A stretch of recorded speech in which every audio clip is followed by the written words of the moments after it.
Welcome to Bonjour Hi, the It's the End of the Year as We Know It and I Feel Fine edition.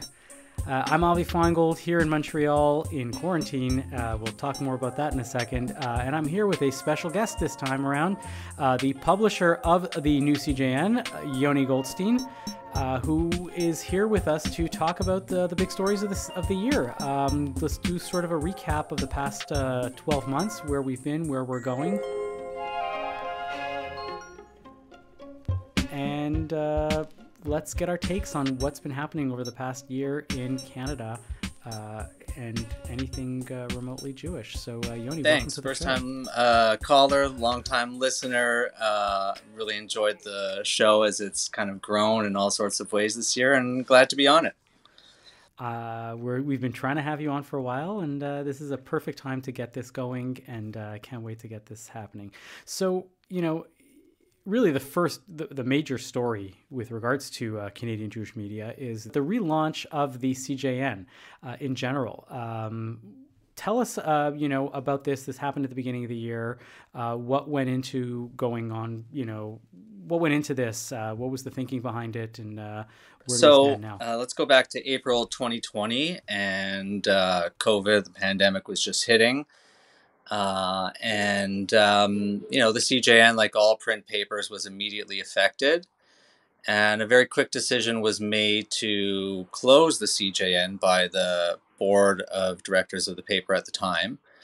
And that's what happened. So myself and 20 or so other staff, maybe a little bit more, everybody was laid off. A couple of people stayed in the office to close things up. But as of April, mid-April, we were all out of a job. And, I think even in those first early days, a couple of us, who were still in the office closing things up, were talking about what we might be able to do to save the CJN or restart it in a way that seemed more sustainable. But it took a while to get to that point. It took till really November of 2020. And that was when, I presented a proposal to what was still the board of directors of the CJN to kind of take it in a new direction that I thought could be sustainable over time. Most of the board accepted the proposal, and then the majority of them resigned. So we could really have a clean slate. We have a much smaller and a younger board now, and we're still looking to grow in that way. But between November and the end of December of 2020, we started to put into gear the things we wanted to do. And on January 1st, we hit publish, and we started. It's been kind of a wild ride, and we've done a lot in a year. We started at the beginning of the year posting stories on Facebook, only on Facebook and in our email newsletters. And that was the first couple of months. And, there are pitfalls for sure in only publishing on Facebook. I think we saw some of that. And we also saw just kind of how social media has changed when people are super cooped up in their houses for months at a time. But then we launched the podcast network, and we came out with our first glossy magazine of the year. And things really started rolling. The podcast network with Bonjour Chai and the CJN Daily and the Menschwarmers and Laura Lebo and Ralph and Murgy in Chlippetsville really, I think, made a mark right out of the gate. People like Perka and Rick Bush, that's right, came along a bit later in the process, but yes, definitely. So, we're getting close to 300,000 listens since we launched the podcast network in April. That's, that's that's one listen for 3/4 of all the Jewish people in Canada. And I think we're going to still grow that. I thought, personally, I thought it would take a bit longer to start educating people that the CJN is now doing a lot of podcasting stuff, but and there still is that process to go, but I'm very pleased and pleasantly surprised to see how many people were willing to go on that adventure with us right from when we started, really right from the get-go.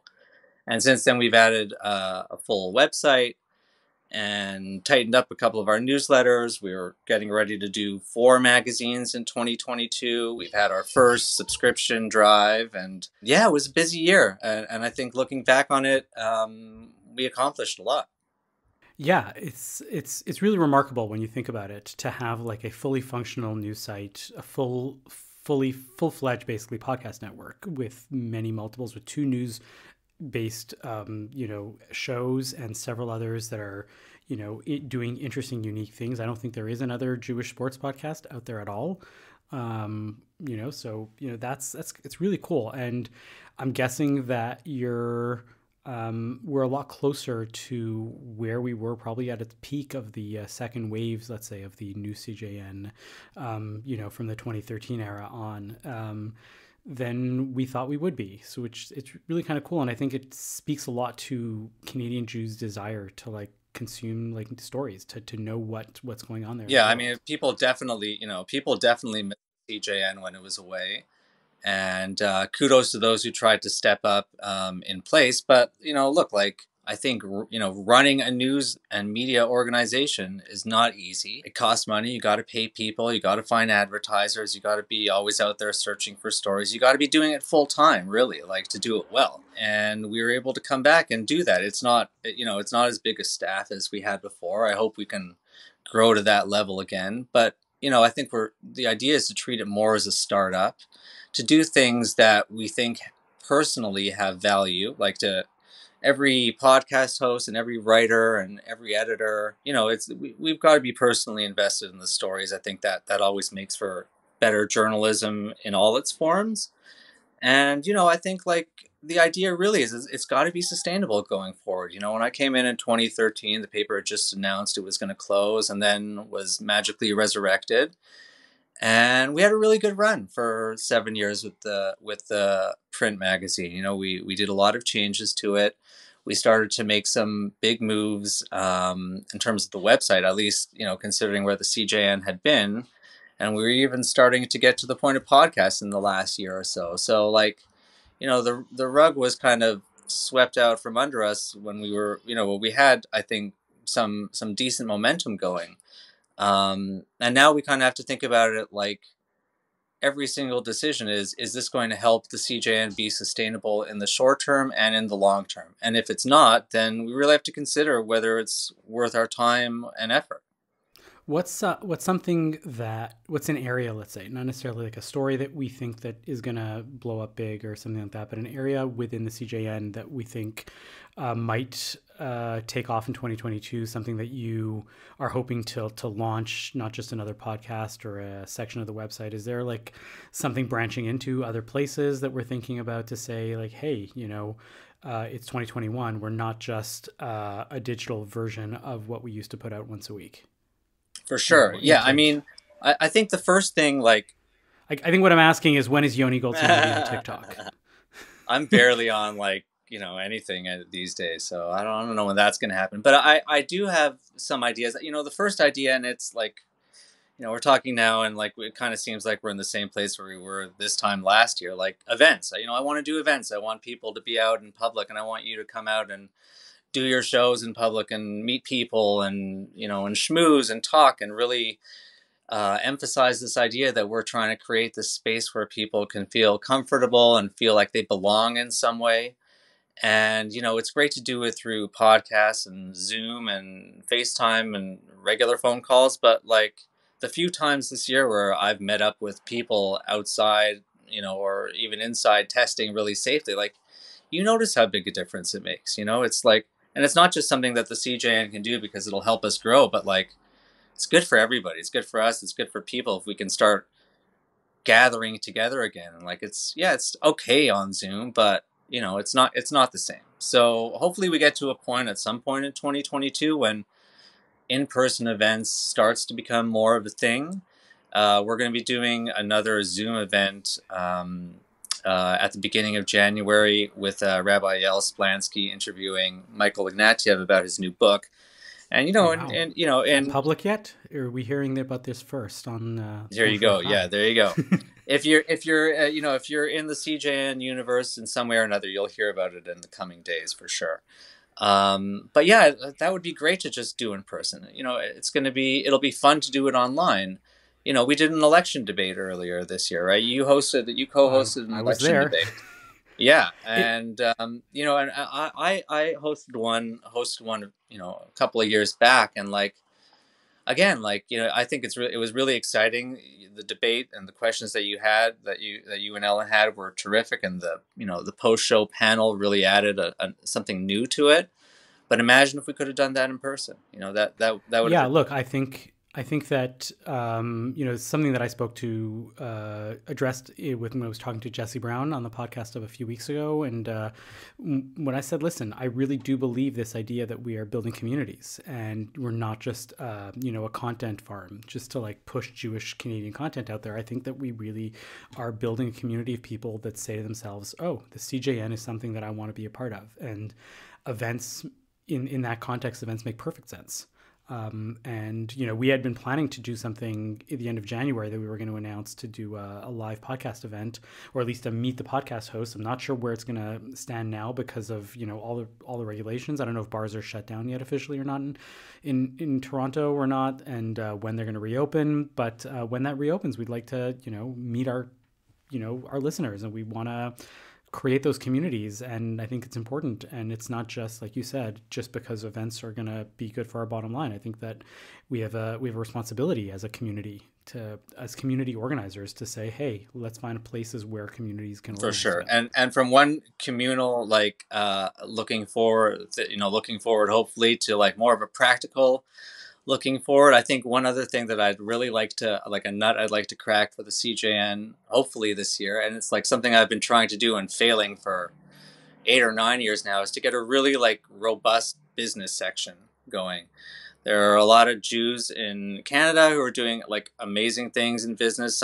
We hear about some of them, unfortunately, in their obituaries. Like, we heard about Sandy Hofstadter a week ago, a guy who built Toronto and built literally communities where he built those communities and Jews live in those communities. There are people doing amazing That's things interesting. across the Yeah. country, and then you talk about Israel also, and like the startup nation is so far beyond now. It's like every Israeli company wants to be listed on stock exchanges and do their IPOs. So I think there's something there. I just need to figure out how to get it going. Well, I have the title for Yeah, you, by what the is it? way. I think that calling it "Real Estate is the New Schmatas," a business podcast by the CJN, right, is where it should be moving towards, because that's essentially where we've moved as a Yeah, I Jewish mean, I think community. like and like keeping business out of conversations, it's not really practical in a lot of ways. One of the things that's changed the CJN from the past is like before I was the editor in chief, I never paid attention to the business because it was somebody else's job or five other people's jobs. And now I'm watching every dollar we spend. I'm like, the bills are coming right to my, like, literally to my door where our new home CJN Mm-hmm. office is. Like, in that sense, looking at the bottom line and going out there and selling advertising and talking to people in the community about the value of what we're doing, like, that's also opened my mind, I think, to something that was maybe closed off before, where I was just like, no, I'm the editor in chief. I'm not supposed to think about business. That's somebody else's job. In a way, doing both of those things, has really like opened my mind to parts of the job that are as essential as putting out good stories and quality podcasts. Yeah, I can see that, and I can't wait to see how that will take shape and what that will look like. So let's move on to some of the actual stories. So I asked our producer Michael Freeman if he can give us, because he's also dealing with a lot of stuff in the back end of the website in general, if he can give us the top 15 stories that were the top 15 most read stories on the CJN website over the past year, and he gave them to me, and I have the headlines here, and I'm sure that we can have a chance to talk about them. We can get into them based on just the headlines alone, I'm sure. And let's just start at the bottom and work our way up to the top. So number 15 is the many Jewish implications of Zach Hyman signing with the Edmonton Oilers. Would this be a story if Zach Hyman wasn't young or it wasn't hockey? Meaning, if Zach Hyman was a star quarterback and was going to sign with the Argonauts, would that actually have been nearly as big a story as it's been made? Yeah, I mean, maybe not to have a quarterback of the Argos, but I still think the Jewish community would have made an effort to make it a big story. But like, I like the Zach Hyman story. It's like it was literally a fairy tale for so many Jewish people in Toronto and Montreal, all over Canada, right? Like, here's a kid playing for his hometown team. He had a ton of support in Toronto. And going to Edmonton, like, it was a bummer for me because he's my favorite Leaf for sure. But it's really been nice to see also how he's been embraced by the Edmonton Jewish community. Like, he was like lighting the menorah, and there was something, his jerseys are selling it with the Hebrew writing on the back now. So, in that sense, I'm glad that other Canadian Jewish communities get to share Zach Hyman. He's like a terrific hockey player, and really, by all indications, like a terrific person. You couldn't ask for a better role model for any Jewish kid who wants to get into sports in Canada right now. Well, that goes back to my original question of, like, if there is one thing that Jewish kids who are sports oriented in Canada grow up and think that they're going to do, is going to make the NHL. Not nearly the same amount of people are thinking that they're going to join the CFL. Not nearly the same amount of people think that they are going to become, champion curlers. Although that would be a cool story, like the history of Jews in curling. Yeah. That might be interesting. Come Winter Olympics time. But yeah, I think you're right that it's a great feel-good story being in the hometown. I don't think that they made enough of the oil, the miracle of oil around Hanukkah with Zach Hyman lighting it. That would have been something really interesting. A Chanukiah with 8 Oilers jerseys up on it. That could have been, something also. Maybe if they actually, make it far in the playoffs, they can call it. That would be nice. I heard I think I recall the Menschwarmers likening Zach Hyman's time in Toronto to Sean Green when he played for the Jays, also a very out there Jewish person. And I remember at the time, he was very well embraced. The Blue Jays are a couple of levels up from the Argos. They were then and certainly are now. But, I think, if there's a Jewish Leaf or a Jewish Raptor or a Jewish... I was going to say a Jewish Raptor would really like that. I mean, we've got Drake is as close as we've gotten so far, but I'm sure we'll get there. It'll give it a few more years, I think, but we'll see. Especially a Canadian Jew to be playing for the Raptors, that would really be something else. Anyways, so number 14, the anti-Semitic double standard faced by every Jewish athlete. So again, this is a sports, related story. It's interesting to see how much sports does play a role in Canadian Jewish news. Not the capital, but lower. Even all those words should be capitalized. Anyways, but yeah, that even a place where one would assume that sportsmanship and camaraderie would be good, that there is a double standard of anti-Semitism that faces Jews, on sports leagues, both amateur and professional. I think we've heard a bunch of stories this year about that already being true.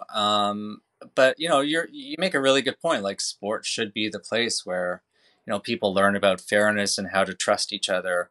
That we ran an excerpt from a new book by Bruce Kidd, the famous Canadian athlete, who's also a professor at U of T now. And the excerpt talks about how he learned about anti-Semitism, when he was training as an athlete down on the beaches in Toronto, and people would make fun of the fat, pudgy Jewish kids who were out at the beach.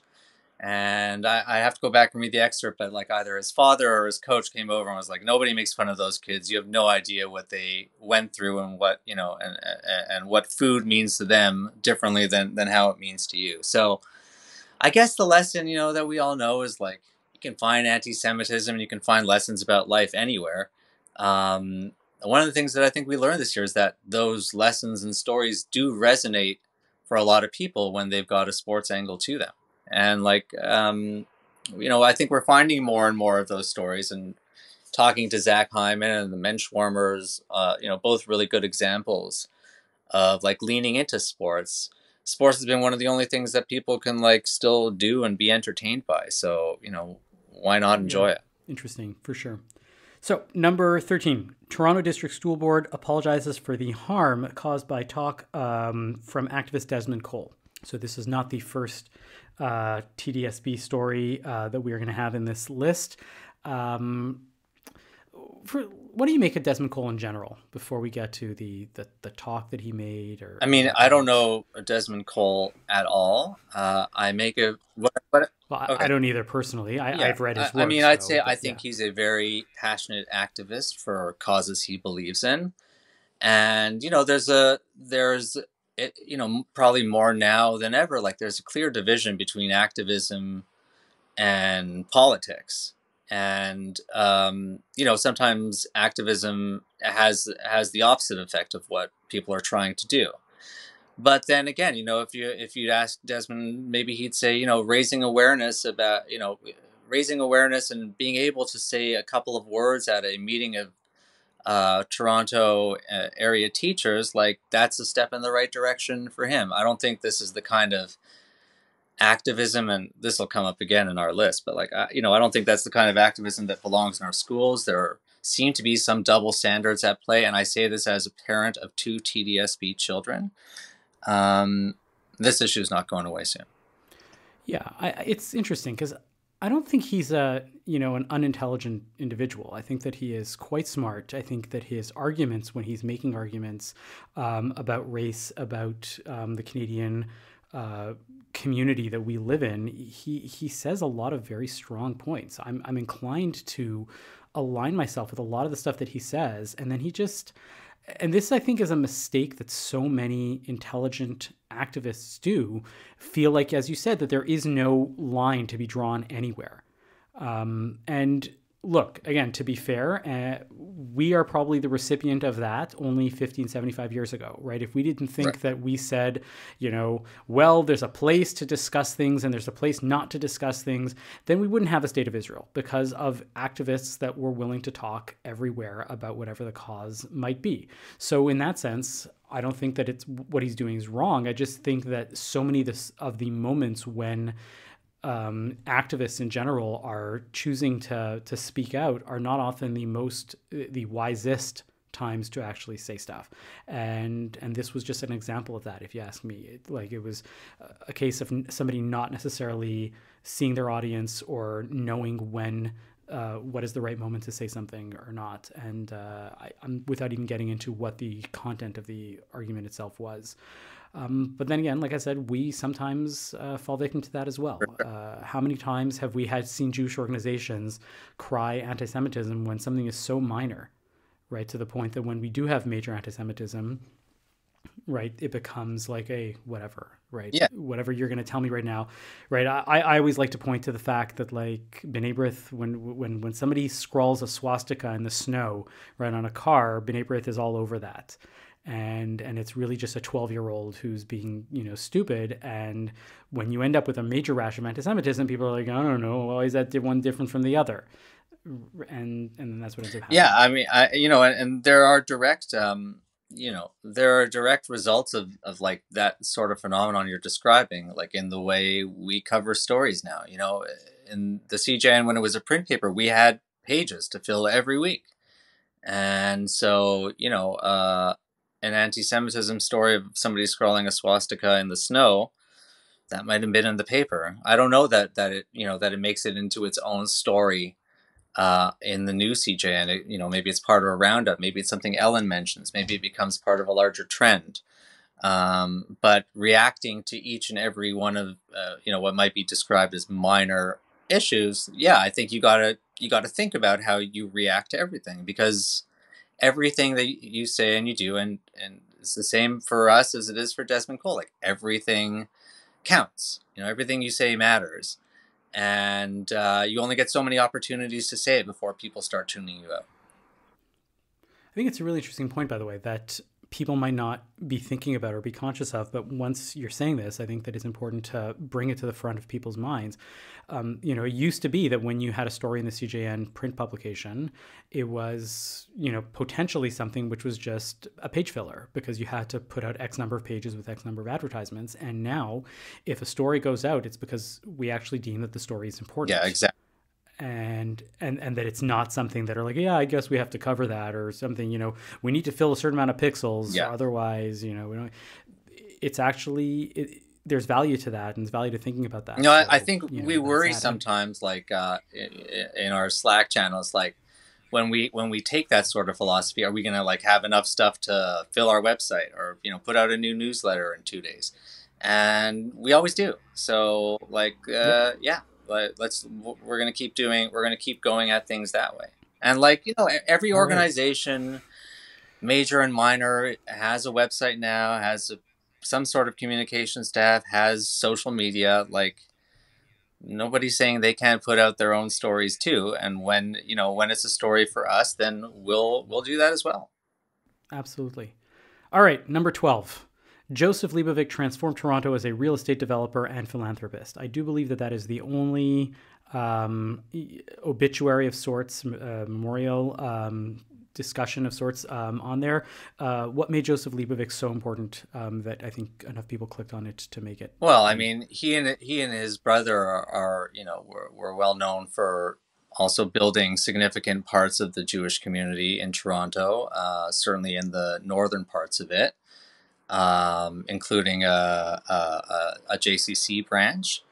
And like I was saying earlier about Sandy Hofstadter, like there's a generation of people who came to Canada with very little, and in a remarkably short period of time, made large fortunes, and then gave significant parts of those fortunes back to the Jewish community in all sorts of ways. Like and walking through any parts of the Jewish community in Toronto, like you're gonna see the Lubavitch name there, right? Like I don't the interesting thing is like.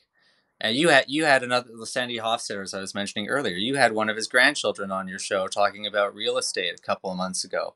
So it's interesting how how family businesses, especially in real estate, I think perhaps more than others. Maybe that's just the way me noticing it, but like the way families pass down businesses from generation to generation, how they grow their family trees and their business family trees sort of simultaneously. It's kind of fascinating. And the reality is that without people like this who've taken risks and reaped great rewards and then given back to to where they came from, like our Jewish communities wouldn't be flourishing the way they are. For sure. I'm always brought back to the image from Monty Python and the Meaning of Life, where the guy says, "My father left. I came into the country with only a small piece of land," right? And then he pulls out a clod of dirt from his jacket. I came with a piece of land, and I was able to make it into something. And that's what I think about these families. They started with next to nothing. Yeah. All I had when I moved to Canada was 6 blocks of prime real estate along Yonge, and I managed to. No, they really started. No, they were hustlers. Like they were, yeah, absolutely. 3 jobs a time, working in sweatshops. Yeah. Yeah, but what I spoke about before is really interesting, because it used to be that manufacturing and goods was the thing that Jews got into, and now they realize that that land is the most scarce resource, and let's figure out a way to do something with it, and that's where the Jews have been concentrating so much of their energies. So yeah. All right, number 11. York University Student Union had a pro-BDS group to talk to them about anti-Semitism. Which pro-BDS group was it? I don't remember, but I think that the title alone is just funny. I assume if it was in Canada, it's Independent Jewish Voices. I think that I recall that being the story. Like that story should be like a Purim spiel rather than a real story. This kind of happens in the States also, where you have groups like Jewish Voice for Peace doing stuff on campus. Here's what I think. Whatever you think about organizations like that, it is pretty clear to me that they don't represent a significant cohort in the Jewish community. Maybe more younger people than older people. Yet they're being brought out as sort of like the good Jews. This is also an issue in, like I was saying, in the States, where some organization just came out with a list of good Jewish organizations and bad Jewish organizations. And the good ones are like Jewish Voice for Peace, Jewish Voice for Palestine, and If Not Now, and everybody else is a bad Jew. So it's ridiculous. It's ridiculous. Not even J Street. Yeah. So it's interesting because and there's something that isn't listed in this headline that, and I'm not going to, critique the headline itself or the writer of the headline, but to go and say that that a pro-BDS group to talk to them about anti-Semitism, one could think that it might be, it would be really preposterous if it was the SPHR, right? The Solidarity for Palestinian Human Rights, or Hamas came, they're pro-BDS, they're going to come talk about anti-Semitism. And it's very different to be able to say that versus to be able to say, no, these are Jews, and Jews have, they have a right, and they have just as much a voice to be able to speak about anti-Semitism, because I assure you that IJV individuals are subject to anti-Semitism just as much. For sure. And so to delegitimize them, to say that you don't have the right to talk to Jews about anti-Semitism, can be a problem, in some way or another. And so I think that this story requires a little more nuance than just saying, well, because you're a lefty Jew, you don't speak for us anymore, and you shouldn't talk about anti-Semitism to on-campus groups. Yeah, I mean, Independent Jewish Voices has a large section on its website discussing anti-Semitism. They seem to take it seriously in their own way. Clearly, they have different definitions of anti-Semitism than some other people, but that's fine. They can talk about anti-Semitism. They can talk about whatever they want. I think for them to be sort of like the exclusive purveyor of anti-Semitism education at York University, or any university really, or in any place, like, that's not a good idea. We don't put on. Yeah, but then the argument then would be that neither would B'nai B'rith should be the only speakers about anti-Semitism as well. With that. I agree with that. Yeah, there's no reason why if you're gonna have a talk about anti-Semitism, like, it would be boring if it was just one person or one group up there telling you about their view on anti-Semitism and what is and what isn't. The value would be in having a whole bunch of groups and trying to figure it out. But then I think on the flip side of this argument, and we've talked a lot about this internally this year, is like this issue of defining anti-Semitism, and the danger within that effort of letting anti-Semitism come to define us. And I think that is a big issue with people trotting around the Jerusalem Declaration and IHRA. Like, are we ever going to really get a full definition that, even most of us can agree with? And if the answer is no, then why are we wasting time doing it? Yeah, I have a colleague who likes to point out that anybody whose sole Jewish identity is defined by anti-Semitism has a lot of Jewish thinking to think about. For sure. But that's a different discussion for a different time. All right, so number 10, and maybe you can tell us a bit about this, because I don't think many people outside of Toronto know about this. But number 10 was City of Toronto to memorialize Phillips Garment Factory fire. Yeah, so this is like the kind of story that, like, Jewish archivists and archival organizations kind of live for. There's like a really intense history, like we were talking a few minutes ago, about Jews kind of working downtown and in unsafe conditions that would have been deemed unsafe then and certainly would be now. And the fire was one of those cases where Jews just kind of immigrant Jews trying to get a step ahead, being, working in kind of conditions that are deplorable and losing their lives for it. And, it's a story that you'd expect to hear in other parts of the world, like, any day. The fact that it happened here, in 60 years ago is pretty wild. Yeah, for sure. 70 years ago. Yeah, and there are other cities with other stories like this, but I guess Toronto has a big population, and it's interesting to see that that they went out for this. Number 9, after an anti-Semitic attack in Toronto, Sam Brody says he's hiding his Jewish identity. And then he says that he's hiding his Jewish identity in a headline in the Canadian Jewish News, and it becomes one of the top 10. So who is Sam Brody, and tell us a little bit about this story. Sam Brody is like I don't know him personally, but seems like a nice young Jewish boy, I would guess somewhere in his 20s. And he was out walking his dog, I think, if I remember correctly, around Yonge and Eglinton in Toronto. An area I know well because my dad used to work around there, and I'd go and hang out at the used CD and vinyl stores after school and catch a ride home with him. if he was out there and some guy started walking towards him, shoved him down, said some terrible stuff to him, and like I talked to him a little bit after that happened, and uh, he was clearly shaken up. Like, I'm sure I would have been in the same situation.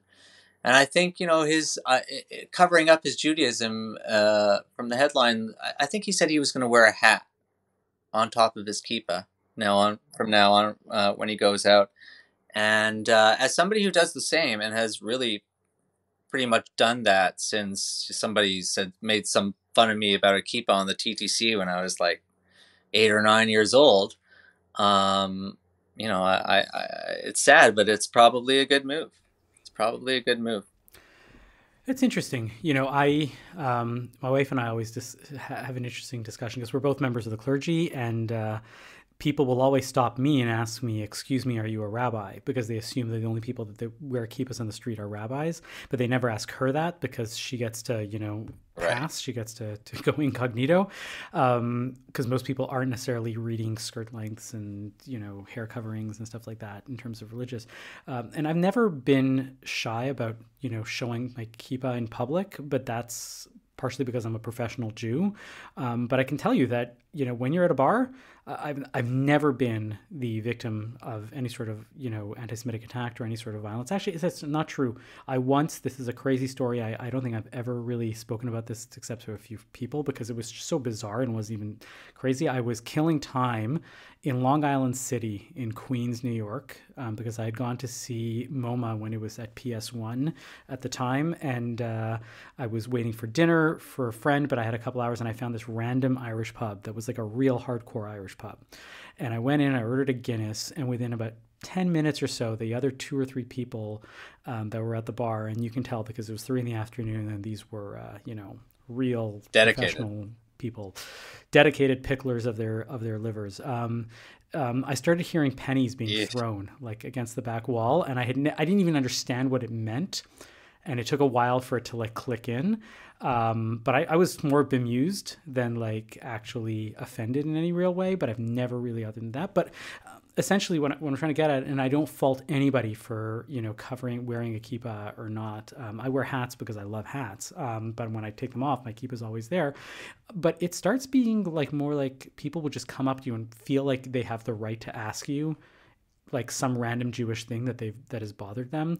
And again, this is in no way, the absolute same equivalence, but I feel like in some small way, like having a kippah out and people just randomly coming up to ask you is the equivalent of like people coming up to black women and asking them if they can touch their hair. Yeah. Right. It gives you the right to ask anything or to do anything. And like, Jewish stuff. I'm going to just talk to you about random Jewish stuff. And on airplanes, it becomes And it's funny because like anybody who wears a kippah, like there's such like, even within people who wear kippahs, there's so many different, ways of wearing a kippah, size, color, or style, like where you wear it on your head. But like outside of kippah wearing world, none of that really makes any difference. Yeah. It's just kippah or not, for sure. All right. Number 8, 2 arrests made following rally at Toronto's Nathan Phillips Square. What was the rally and what were the arrests and what was the story? Yeah, this was a really interesting story. So there was a pro-Palestinian rally at Nathan Phillips Square, which is City Hall in Toronto, where the big skating rink is. There were some counter-protesters there. It wasn't entirely clear if they were all organized by the Jewish Defense League, or some of them were from the Jewish Defense League, some of them were from other grassroots groups or just showed up themselves. And and there's some graphic video that came out of it of at least one man with an Israeli flag getting in fights with a couple of pro-Palestinian people. I don't think anybody got hurt too bad. I'm not even sure if anybody went to the hospital, but there were cuts and bruises and charges laid after it. I think the debate within the Jewish community and to an extent within the pro-Palestinian community coming out of this story was like, to what extent the Jewish counter protesters were at fault for starting things. And I don't think anybody really found any conclusive evidence one way or the other. You could look at one person's cell phone camera and it looked this way, or another person's cell phone camera, it looked a different way.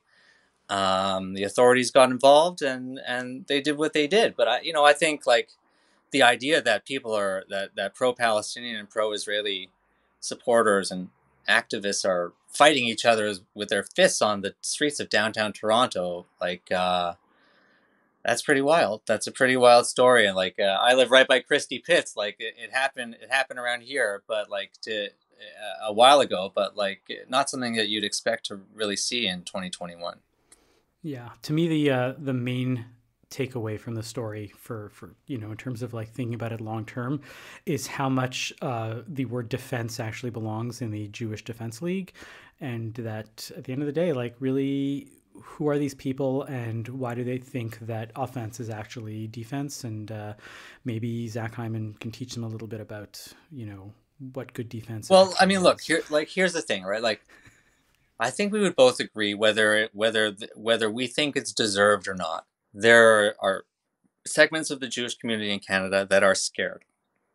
Whether we might think of those threats differently, but when you try to figure out what the Jewish Defense League is, what does defense mean?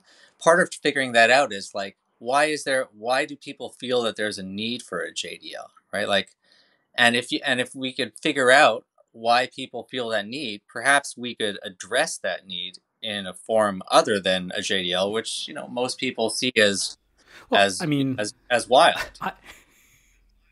I happen to think that the reason why people think that there's a need for a JDL is because you have Jews with unresolved anger issues that feel the need to channel it into like the Jewish community. And as a member of the Jewish community, I'm really happy to say thanks, but no thanks. Like you can go to an axe throwing room and deal with it that way and come back and just chill. Well, Mayor Weinstein left the Jewish Defense League this year, so I don't even know if they're still going. Wait, the mayor of Toronto was Mayor Weinstein. Yeah, I guess. We might get there one day to Mayor Weinstein. We've had Rob Ford. Yeah. We had Mayor Applebaum for a little while in Montreal, although that didn't end too well for the Jews either. Anyways, so number 7, Beth Tikva and Beth David. Light gets shed on a merger of 2 Toronto synagogues. So this isn't a story that is far from over, and I happen to know, a little bit of stuff from there because of the rabbi world. I'm not going to share anything that isn't already known in the world, but why are people fascinated by synagogue politics? I think one thing is like a lot of people haven't been to synagogue.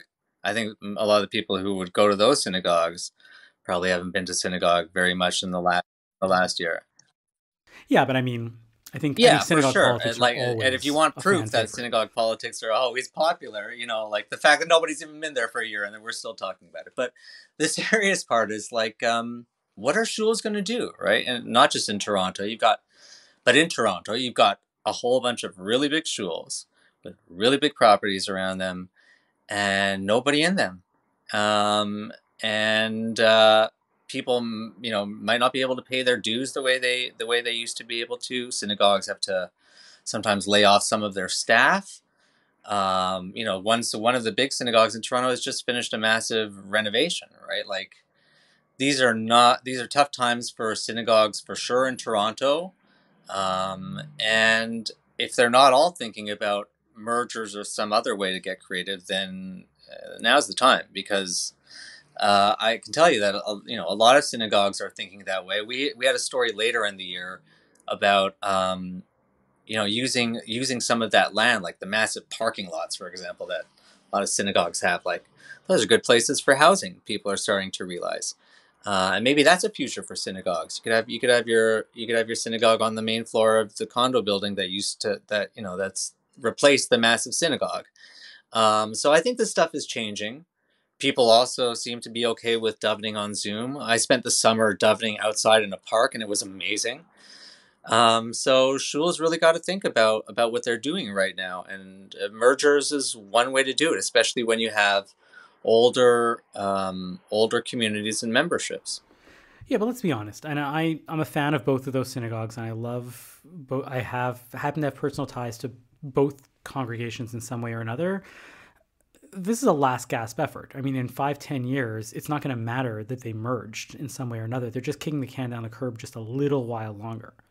Yeah, Like I think there's, yeah, I think, like I said, there's going to have to be some really radical thinking if it's going to be something other than the end game you're proposing. Like, they're going to have to think really radically, and they probably won't. I feel like I'm giving it away, but we should turn this into an entire episode of Moshe Chai. Like, I've always had this idea that, and I mentioned this when I knew of a synagogue in Montreal that was closing and they ended up merging with another congregation. I said, why are you doing this? Why don't you take your building, sell it, take all that money and turn it into a foundation that will give out not micro grants, but like real full-size grants to organizations that are going to promise to start up new Jewish stuff in Montreal that fit into your vision of what Judaism, in this case, what egalitarian Judaism could or should look like. And even if you have the enough to give out 50 grants, and even if you have an 80% fail rate, right, you've still created a half a dozen or more new Jewish organizations that are able to like revitalize the community. And we're not thinking along these lines. And I feel like there's such a tremendous failure in leadership in terms of thinking creatively towards solutions and sort of saying, why isn't Federation going to these synagogues and saying, don't merge? Whichever one of you is weaker should fail. Like, just do it, right? Take all that assets and let's do something really cool with it and not just perpetuate what we've always been doing, which is merge synagogues together. Let's pretend that nothing's wrong is happening. And I don't know. I just feel like there's a problem. Yeah, I mean, the problem has been exacerbated by the pandemic, and I don't think Jewish organizations like the federations, for example, like, they're dealing with a whole bunch of stuff now. I don't know that shuls are where nobody's at anyways. I don't think that shuls where nobody's hanging out anyways right now is at the top of their list. But yeah, you're right. The trend of like congregations coming together, like, that's not something new. It's been happening for decades. And unless somebody stands up and says we got to rethink this, it's just going to keep happening until there's literally one synagogue left that has every Beth, this, that, and the other. Well, no, the problem is that there are young, cool Jewish things that are happening. They're just opting out of this entire system entirely. And unfortunately, they're the ones that are dealing with problems with fundraising, because think about how many organizations are sucking up. There's a term for this even. I don't know if you ever heard this term, the Methuselah problem, where you have a lot of older organizations that really, if they go away, would free up a lot of philanthropy dollars towards young startups. And unfortunately, they're just doing barely enough to warrant maintaining their philanthropy dollars.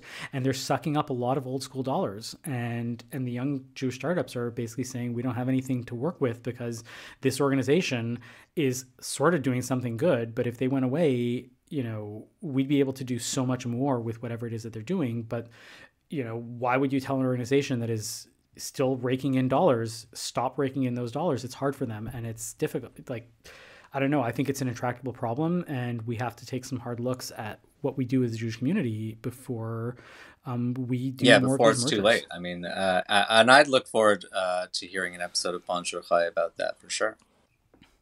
Absolutely. Number 6. Mark Heapshire on why Lou Marsh's name must be removed from Canada's top athletic award now. All right, so this is the CJN cancels Lou Marsh. As much as we try and stay out of that sort of realm of thinking and acting these days, Mark is a longtime sportscaster, known pretty well for his time at Global. Kind of like revolutionized the way the way sports were told, the stories of sports were told on TV in Canada. And he was talking to our managing editor, Mark Weisblot, about Lou Marsh, who has this trophy named after him for Outstanding Canadian Athlete. Marsh was a journalist at the Star, sports journalist at the Star. The award was named after him, I think, when he retired, not when he died, but maybe when he died. And it turns out, like so many people from like 50 or 60 or 40 or 30 or even sometimes 5 years ago, like, he said some bad things. He was racist. He was misogynist. just not a nice person all around by most accounts. And 2021 seemed to be the year when Canadian sports journalists sort of, or some at least, took it upon themselves to call out Lou Marsh and the committee who gives out the award. Mark Hepsher wasn't the only one. There were some pretty big names from the TSN and Sportsnet realms as well.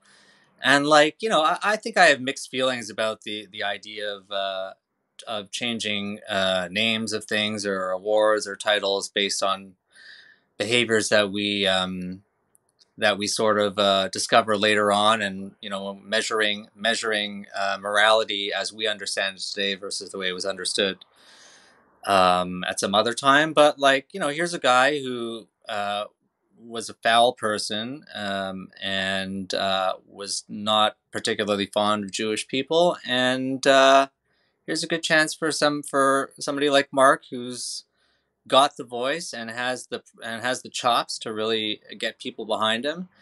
And he said what he had to say, and I think the results are out there. What did you say? That was number 6 or number 5? Somewhere in the top 10 for the year. There you go. That was number 6. We're about to hit the number 5. Definitely resonated with people. Yeah, so I actually think the antidote to this story, and I don't think it's happened yet, and I think that the Benchwarmers should get on this to look at the history and to see where the potential for this might happen. But I'm waiting to see for the first Jewish recipient of the Hart Trophy, because then you have a Jew getting a trophy named after a Jew. Yeah. I feel like there's something there. We got to get Benchwarmers on this. Well, does he qualify for a Hart Trophy? I guess. Yeah, I guess so. All right, top 5. And this was a story I think that we broke. I don't think anybody else broke this story. The secret rescue of the Afghanistan women's cycling team helped by Canadian Jewish community. So this is a Sylvan Adams story from your neck of the woods. Massive. He grew up across the street from where I live. Massive philanthropist. He's everywhere. And, it's crazy how the end of the Afghanistan mission is kind of exited our brains, but I don't know, 2 months ago it was all we were thinking about, and were we going to be able to get people out of the country, people who helped Canadians, who helped Americans, and a lot of those people shamefully got left behind. Thankfully, you've got somebody like Sylvan Adams who was able to save a few people. There's also the story of the the last Jewish person in Afghanistan, and I'm not sure. This might have tied into the story where he was like, "No, I'm staying here," and they were like, "Okay, fine, then we'll rescue the cycling team." But then I think they found another last Jew in Afghanistan. I thought it had to do with the fact that his wife was in Israel, and that if he had to go to Israel, then he'd have to give his wife a get, and he hated her. There was some more it was more like divorce drama than it was I'm happy. I remember here. Seeing pictures of the guy it was just I'm less miserable in Afghanistan than I am in Israel with my not quite divorced wife. Saying something. That's a Jewish story if I've ever heard one. They're another good example of Canadian Jews just doing good stuff. We do good stuff, and we don't just do it for Jews. And and I think there's always people when you hear a story about this, or you hear a story about Jewish support for the Uyghurs in China, right? I think they're maybe it's understandable why some people arch an eyebrow, really, Jews are getting involved in this, but Jews are getting involved in this because this stuff is actually important to us. Yeah, because non-Jews got involved when we were in trouble, and there are many Jews that remember this, and many Jews absolutely. That don't. And stay tuned for more on that when we cover the Uyghur story during the Olympics, of course. Number 4, Toronto School Board trustee Alexandra Lulka criticized for calling out anti-Semitic teaching resources. This was also another pretty wild story, and actually fairly recent. And I remember listening to the trustee meeting while I was taking my evening walk the night it was happening, and it was a really close vote about whether to censure this Jewish Toronto District School Board trustee for making comments on social media about pro-Palestinian information that was passed out by another person at the TDSB, but that included literally anti-Semitic stuff. Yes, so there's nothing wrong. To be fair, at least in my mind, there's nothing wrong with pro-Palestinian information. It's when it moves to be violent that becomes a Right, problem. exactly. And this was stuff like, yeah, yeah, like this was stuff that crossed the line. And I don't know Alexandra Lilka well, but I think I know her reputation well enough to know that she would not be a person, going after this if there wasn't a really clear issue here. And listening to that meeting, it was kind of harrowing, especially as it got down to the vote, which I think ended up like 10-7, not to censure Lilka and to ultimately throw out the report that suggested to censure her in the first place. This is like the continuation of a story that started at the beginning of the year with those pro-Palestinian email blasts that contained a whole bunch of really problematic stuff. I don't think it's going to change. I think the TDSP has now found itself caught in the middle between two warring factions. I think the last meeting really set out that agenda and showed how uncomfortable it is. And here we see again politics intruding into another realm where its benefits are somewhat suspect, and that's education. Can we teach kids about being pro-Palestinian? Sure, we should teach them about that. We should teach kids about current events, and we should teach them about being pro-Israel and being allies to Jews as well. I think it's clear that didn't happen in this case, which doesn't make it unique. What makes it unique is that the person who decided to stand up and say, hey, something's not right, got dragged through the mud, and while they were ultimately vindicated, spent weeks and months fighting what would have been a massive stain on their public record. Yeah, it's interesting when we compare and contrast it to what we were talking about with Desmond Cole earlier. And, I was sitting there and saying, like, it's easy for me to go and say now, well, this was warranted and that wasn't warranted. But it highlights, I think, the difficulty when one is trying to be a journalist, but also trying to be partisan and trying to maintain the balance between the two. And this is a great highlight of what that means for Canadian Jewish media to be able to say, well, this is clearly a problem. And yet what is it about Desmond Cole that made it so different? And that's the highlight of what we need to be thinking about when we're dealing with covering these types of stories. Yeah, for sure. I mean, this story was kind of harrowing in its own way, and it really did kind of creep up. It crept into the public really out of nowhere. This stuff had been happening behind closed doors for a time. But then it kind of crept into the public, and there were thousands of people on that TDSB trustee meeting, listening to find out what was going to happen to Lilka, and I'm sure the board felt the pressure of that. For sure. All right, number 3, and this one is totally out of left field, but maybe you can help us think about this as a publisher of media, as a journalist. Number 3 is just the science of successful baking. I don't know. Is baking this? I think that was a story from probably earlier in the year when baking was like still kind of cool. Sure. Are people still? Yeah, but I think that just cooking stories in general are huge. Yeah, people. If we figured out this year that Jewish people love to talk about sports, and if we're hoping to figure out that Jewish people love talking about business in 2022, then something we've known for sure before that is Jews love to talk about food. And especially when there isn't a heck of a lot else to do and you get sick of ordering Uber Eats. Even I found myself looking for some new recipes this year. Yeah, for sure. And this highlights the desire that I've always had, whether if it's for a live event or in its own segment, to do an entire segment or a separate podcast or monthly live events called Canadian Jewish Bowls. Oh, that's such a good name. I've loved that name forever. And yes, it's all fermented grain, right? Baking, alcohol, and I believe there is also another legal intoxicant in Canada now. There is, and that should be the subject of an entire episode itself. It just doesn't rhyme with Canadian Jewish news. How do we get that? Kosher Kush. There you go. Maybe. I like to call it, but the clouds of glory, right? The ananeha kavod, right? Or if you're Nice, ever nice. within NCSY at some point in your life, I'd like to make a strain, call it pre-Shabbos Ruach. Nice. Yeah, I mean, like a CJN strain would be a nice accomplishment. I know other places do beers or whatever, but like, come on, it's That almost would be interesting. 2022. I think a CJN strain would be very much on brand for the new CJN, and we should figure that out. Anyways, number 2. London imams' inflammatory remarks at vigil link Israel to local killings.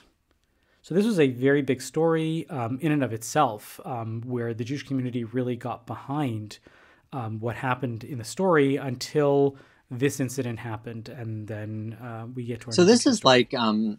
this is like encapsulates like the issue for a lot of people engaged in Jewish Muslim dialogue, right? Like, got a lot of really, really well-meaning people who do a lot of work. A lot of it is in the background, and it's not just Jews. There are Muslim people doing the exact same work, and I've seen it personally, and I've seen it up close, and it's really cool when it does work.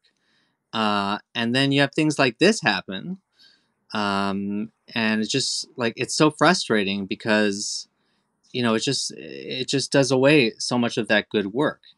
Like you feel like, and I'm not like hugely involved in this, but even I feel like when you hear a story like this, well, like we're back, we just took 5 steps backwards, and like we've been spending years now talking about in the Jewish community, talking about Islamophobia. It's made its way to Canada from the States, where I think the American Jewish community is talking about that a lot. But the conversations that are happening here also, and they're really fruitful. And I've been involved in some of them. I've moderated other ones. There's a lot to be learned there. There's a lot to be learned from the Muslim community, and there's a lot for the Muslim community to learn from the Jewish community, especially in the way it's organized and the way it supports itself. There's really a lot of good work to be done, and like unfortunately, you're still going to have incidents like this that will set things back, that will make people more weary. But I think, like, and I've seen it, there are enough people and organizations even really dedicated to doing this interfaith work with Christians also. You just got to hope that like the bad apples don't push the masses away from being open to those ideas. Yeah, it's interesting. I remember hearing the story when it was happening and before it had been digested by a lot of people. And I was like, on the one hand, I was like, I kind of get what this guy is saying. I mean, disagree with him, but I see where he's coming from. And the other half of me was also still like having a hard time with this, but still saying, hey, how many times does this happen within the Jewish community? And yet we go and say, oh, no, this is just like an extremist. We don't really count this person, what was, I'm going to just call it out and say, well, how many times do we have to answer for the Jewish Defense League? And we say, well, they're not really answering. They don't really speak for us. And yet we still have to, answer for it.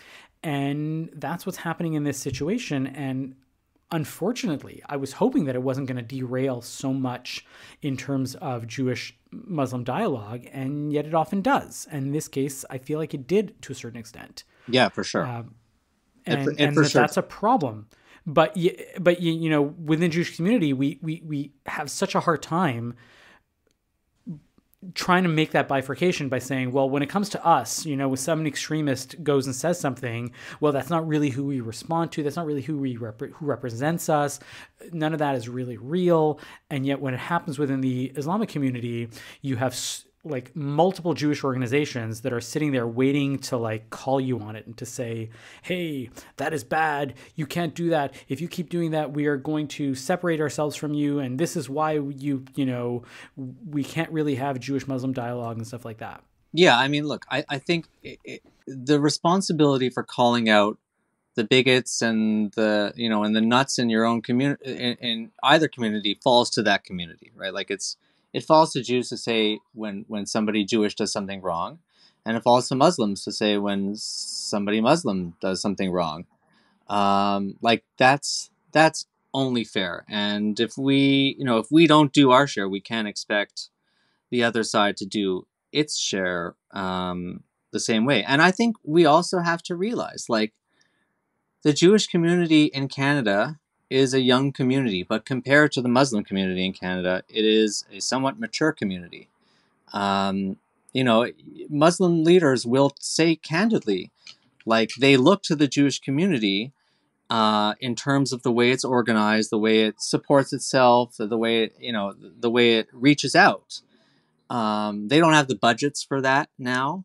They don't have the ground troops for that now either. But, like, in terms of looking for a model, a lot of people in the Muslim community look at Jews and say, like, they figured it out. They figured there's an immigrant community. They came here.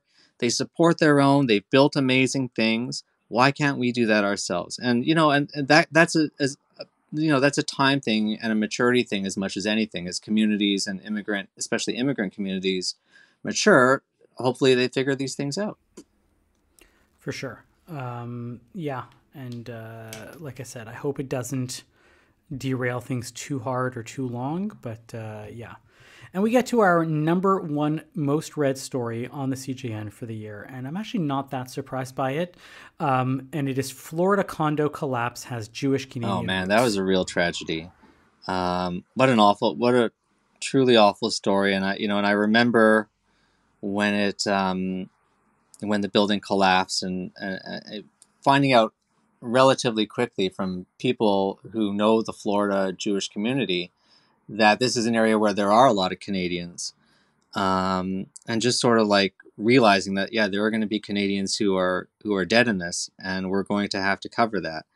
There isn't a ton more to say on that story, although there was an interesting furthering of it in the Globe and Mail in the last couple of weeks, talking about some of the people who built the building and their somewhat shady lives. I don't think there's any implication that. Wait, are you saying the Canadian Jews involved in real estate are doing things well, less than that's perfect? The thing. Like, so in this Excuse story, me. there were no implications in the story that that the developers or even the builders were to blame.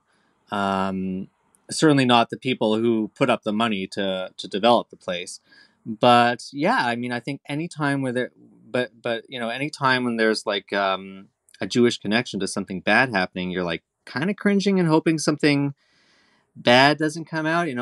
Robin Doolittle, who wrote the story about the developer in the last couple of weeks, she had reached out to the CJN looking for some old pictures. I don't think they ever ran, actually, but like, it's when I came to understand that other media outlets were looking at the story, you start to wonder, like, are they going to find something super shady that a Jewish person did and like make everybody look bad? I think they might have tried to do that, but I don't think there was anything in the piece that really did that. To be fair, not in an anti-Semitic way. They weren't trying to make the Jews look bad. They were just trying to uncover totally. truths might be there. I think they just ultimately failed to do that. Yeah. Either because it wasn't there or because it was well hidden. I just, right. What I'm always scared by is these people who go and say, oh, these people are just looking for ways to make Jews look bad. And I'm like, if Jews don't want to look bad, they should stop doing bad things. Yeah. And I don't think that was the case in this specific situation. It's just, like I said, the Canadian Jewish connections were much more tragic than nefarious. But it was a story that really gripped our nation, really, for quite a while, because there were so many Canadians there, and the recovery project itself was severely hampered. Like, it took them weeks to get through everything because of all the structural unsoundness around them. So what were some of the stories, now that we've covered all the stories that people most read, what were some of the stories that were remarkable to you in that they should have been much bigger stories, but they didn't even crack this list? I think the biggest story of the year is obviously COVID and how people are responding to it. And, I think we did a fair job of covering it within the community from a health and medical perspective. And frankly, we don't really want to talk about it all the time, and I don't think anybody does. Yeah, I don't think there's anything new to say, which is what's really interesting. I'm, as I alluded to in the opener, right? I'm coming off a quarantine. I was fairly careful. I don't think I did anything different over the past 2 weeks than I did over the past 20 months. And yet I caught COVID. I probably caught the Omicron. It came on very quickly. It was gone fairly quickly. And my whole family now has it. We're stuck at home, but it's not that big a deal. And I think that that's a story that will be interesting to track in 2022 to see how much of the Jewish community is going to have caught it over this past month and the next month or two, and how quickly it's going to spread, but how quickly it's going to die away also, because this is a fairly mild strain, but it's also very virulent and also, going to potentially give us some sort of immunity towards the future. Yeah. I mean, look, in Israel, they're already testing fourth shots now, right? So, and we'll be getting ours soon enough. But speaking of Israel, a story that didn't make the top 15 but was incredibly interesting was the election in Israel this year, with finally unseating Bibi Netanyahu and Naftali Bennett taking over. The Canadian election didn't even make it either. That's right. Well, I was going to say the Canadian election next. I can understand maybe why the Canadian election didn't make it, because nothing really happened. But the Israeli election was pretty monumental. You had a guy who's been there, been the kingpin forever, a master politician, a master at survival, finally deposed, and his replacement is this young guy wearing a little kippah on the back of his head, pictured, davening or with his tefillin on in the morning. I imagine he doesn't get people on the plane asking him, "Excuse me, are you Jewish? Can I ask you something?" Yeah, for sure. But maybe some of the places he goes, who knows? I think Bennett definitely got the benefit of the doubt early on. He probably is still getting it, because he hasn't really done a ton to change things. Just as an example, the situation at the Kotel, the lack of egalitarian space, I think he just nixed that one again. So that's just more of the Netanyahu playbook. I don't think really anything has changed in the West Bank or Gaza. The major change seems to be happening is that this compulsory army service and various other things that the Haredi community have always assumed are going to be protections, and the biggest one is the kosher certifications, and that's gone out the window in terms of Haredi control of that. That story does have massive ramifications, and it'll be really interesting. And of course, because Canada has its own fights with Canadian kosher certifications, so we should be able to track that and say, hey, what's going on with that? Yeah, I mean, Bennett's an interesting guy. I've met him once or twice, and he's well spoken. I think you could see I think you could, if you looked at him 5 or 10 years ago, you could see he was going to be a prime minister someday. And he's had his ups and downs for sure. He was almost completely out of politics 2 elections ago. But he's definitely getting the benefit of the doubt, and I think some leeway. I don't know that anybody who is expecting things to change significantly on either the Palestinian front or the Kotel front, or even some of the issues with racism within Israel. I don't think any of that's happening pretty quickly, but the Abraham Accords and the continued growing of the Abraham Accords this year is a big story. It's a big story for everybody, and I don't think anybody's really covered it well enough, partially because of the politics of covering that story. But look, here's it's really fascinating seeing democratic Israel making allyships with less than democratic Arab and Muslim lands, and flourishing in some ways, and people going to Abu Dhabi and putting pictures on their social media. That might be the most inspiring thing. People that have been posted about Dubai over the past month on my various feeds has been really fascinating, and I've always wanted to go to Dubai, and here's my shot, and I'll make it happen somehow. Yeah, for sure. Maybe we should do a CJN sponsored reportage of Avi Feingold going for 2 weeks. They even have kosher food there now. Not only they have kosher food, they have 6 kosher restaurants. My favorite is, and I was researching this in August when I was hey, I have time to go and travel, and it didn't end up working. But I was apparently there's the Armani restaurant in the Burj Khalifa. So this is Yeah. high something or other, whatever you want to call it, fancy and schmancy, is certified kosher. Nice. I could eat there. So like, yeah, I could eat there too.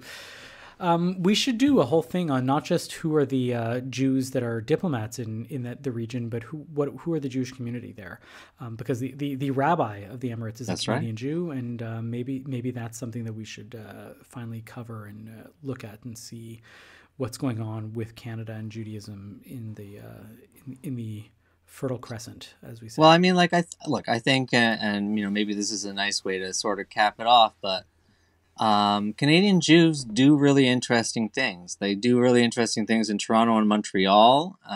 They do like interesting things in Israel and around the world, and they do super interesting things in their own little communities outside of Toronto and Montreal and Vancouver and Winnipeg.